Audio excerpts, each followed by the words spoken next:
ত্রয়োদশ সংসদ নির্বাচনে জয়ী হওয়ার মধ্য দিয়ে দলের চেয়ারম্যান তারেক রহমানের নেতৃত্বে সরকার গঠন করতে যাচ্ছে বাংলাদেশ জাতীয়তাবাদী দল বিএনপি।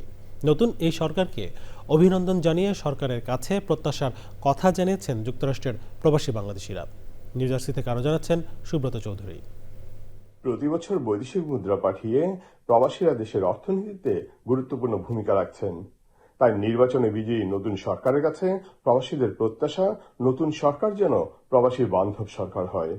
প্রবাসীরা চান সন্ত্রাস ও দুর্নীতিমুক্ত বাংলাদেশ।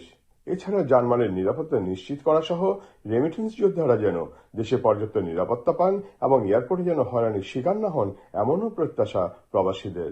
নারীর ক্ষমতায়নে রাষ্ট্রের সকল স্তরে নারীদের অংশগ্রহণ নিশ্চিত করুন। দেশে নতুন সরকারের কাছে এই প্রত্যাশা করি, দুর্নীতি, মব এবং লুটপাট যাতে চিরতরে বিদায় হয়। আমরা সন্ত্রাস, দুর্নীতিমুক্ত এবং সুষ্ঠু সুন্দর হানাহানি মারামারি মুক্ত বাংলাদেশ চাই। প্রবাসীরা আরো আশা করছেন নতুন সরকার যেন জনবান্ধব হয় এবং সরকার সুশাসন ও আইনের শাসন যেন নিশ্চিত করে। ৭১-এর চেতনা বাংলাদেশকে ওনারা সুন্দরভাবে গড়ে তুলুক, এই আশা ব্যক্ত করি। আমরা এমন একটা সরকার চাই যেখানে বাংলাদেশের দুর্নীতি থাকবে না। বিএনপি জয়লাভ করাতে আমরা প্রবাসীরা খুবই আনন্দিত ও খুশি। আশা করি তারেক জিয়া আমাদের দেশকে এগিয়ে নিয়ে যাবেন।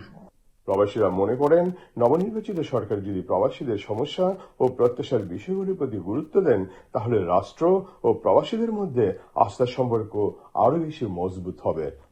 প্রবাসীরা আশা করছেন নবনির্বাচিত সরকারের অধীনে একটি সুখী সমৃদ্ধ বাংলাদেশ গড়ে উঠবে, যে বাংলাদেশে থাকবে না কোনো বৈষম্য, কোনো ভেদাভেদ, সবাই ভোগ করবে সম অধিকার। Subrata Chowdhury, channel I, Atlantic city, new jersey, America.